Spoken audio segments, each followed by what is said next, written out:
My name is Ana Mendez. Ana Mendez Vasquez now because I just got married.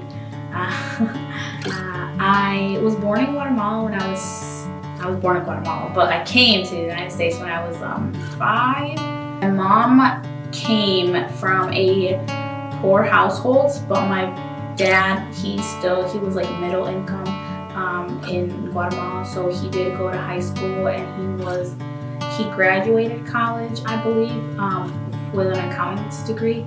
But you know, it's not the same here, so he couldn't find a job with that. But he's good at math, and I guess I get that from him. Once he got here, you know, he had to work hard. It was the only thing to do. He lived a very poor life, so that's why he decided to come to the United States.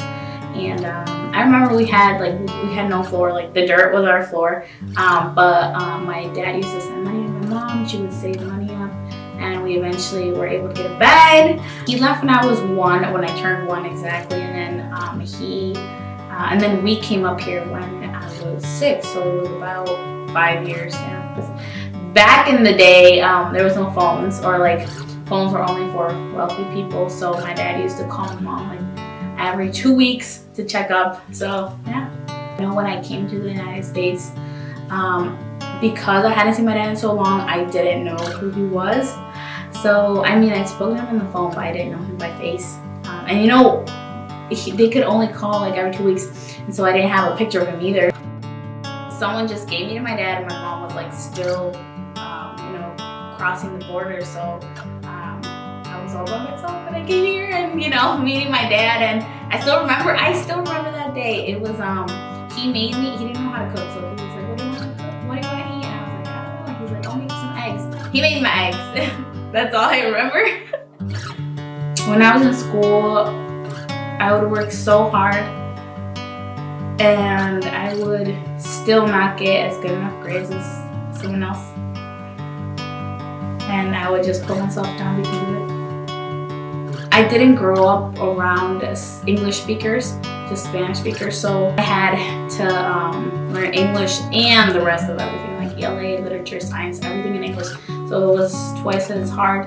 But I remember even in high school, some of the kids had a better vocabulary than me, and I used to blame myself. The Migrant program really provided like people who we can talk to, new people to meet. And yeah, and that's because at home you just go to work, you come back, you eat, you pay your bills, and then go to work the next day. That's it. I'm glad that the parents were involved, because like the children, the students, they have school to socialize at, and the parents don't have anywhere to socialize at other than jobs, and sometimes they can't even because of the language barrier. So I'm glad that they also included the parents. It definitely helped me get into college, because not only the opportunities it gave me, but also because of the people. I know Paul, I asked Paul for a letter of recommendation. Claudia was always like, she was always keeping in touch with me.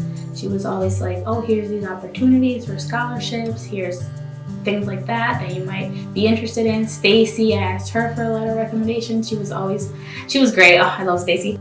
I went to Wells College and I applied for pre-med, and then I found out that my love was actually for chemistry, so I switched my major to biochemistry. And I went to Wells College because of the financial situation. They offered me a lot of financial aid.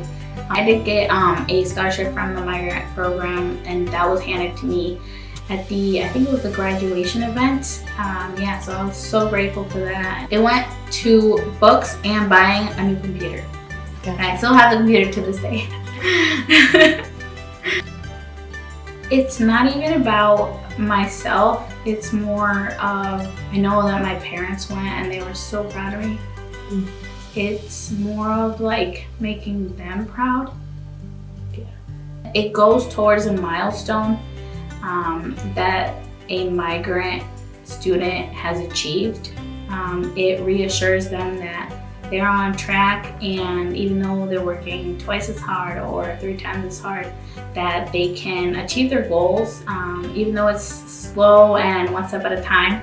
I love the migrant education program because they were always available to help me at all times, and even if they didn't know how, they would always be willing. I guess that's the most part. They're always willing to help all the time, even now too. Even when I'm not even a migrant student of theirs, they're always, Paul, Mandy, Stacy, everyone's always willing to help.